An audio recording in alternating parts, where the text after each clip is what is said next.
All right, listen up, you beautiful pieces of meat. Put down your craft beer, step away from the avocado toast, and turn off those lo-fi beats.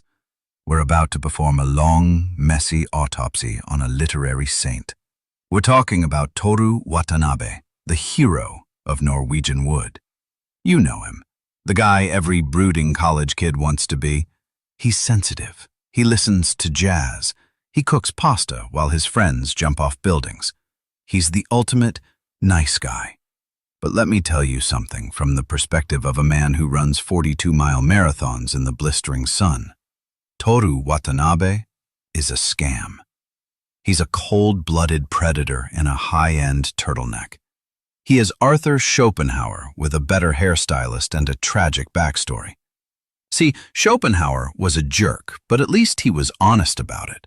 He wrote thousands of pages telling the world that life is just a cycle of pain, and that the will to live is a blind, hungry monster. He told us that desire is a trap. He was a prick, but he owned it. Toru? Toru is a Schopenhauer in disguise.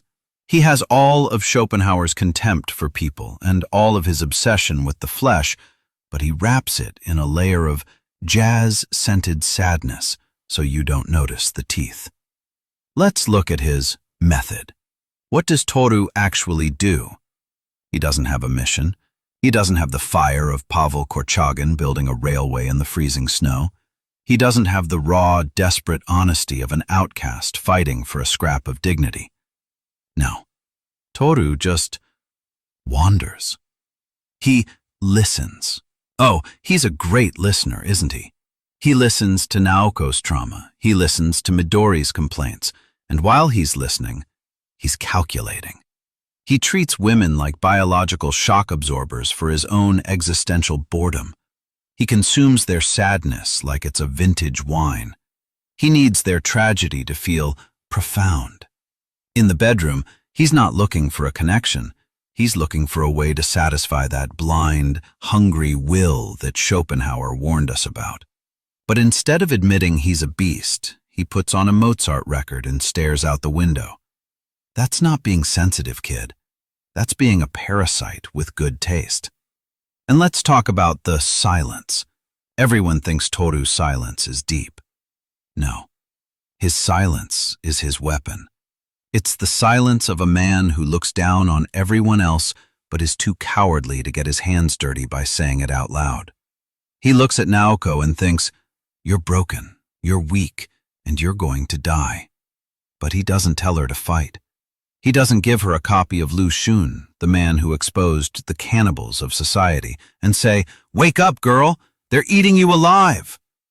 No, he just pats her head, sleeps with her a few times, and waits for her to hang herself so he can have a poetic memory to carry around in his suitcase. If you put Toru in a room with the Karamazov brothers, they'd laugh him out of the building. Old man Fyodor Karamazov would look at him and say, "Hey kid, I'm a piece of trash, but at least I'm not pretending to be a poet while I'm chasing skirts." Even the devil in Ivan Karamazov's head has more grit than this jazz-loving fraud. Toru survives because he lives in a glass cage of polite society. In the real world, on the construction sites, in the trenches, or in the high-stakes game of international finance, he'd be the first one eaten. So, why are you reading this aesthetic trash? Why are you letting Murakami tell you that being a silent predator is romantic? It's a scam designed to sell books to people who are too afraid to run a mile. It's first-world sadness for people who have never had to fight for anything real. Here is the Iron Man verdict. Stop being the meat. Stop being a Toru. If you're sad, don't go to a forest. Go to the gym. If you're lonely, don't listen to jazz. Go out and demand what's yours from the world. Be the version of Naoko that survives, the one who takes the foreign aid money, takes the contracts, and makes the world bow down. Be a blunt, honest bastard rather than a heavenly angel who is actually a hollow shell. Burn the book.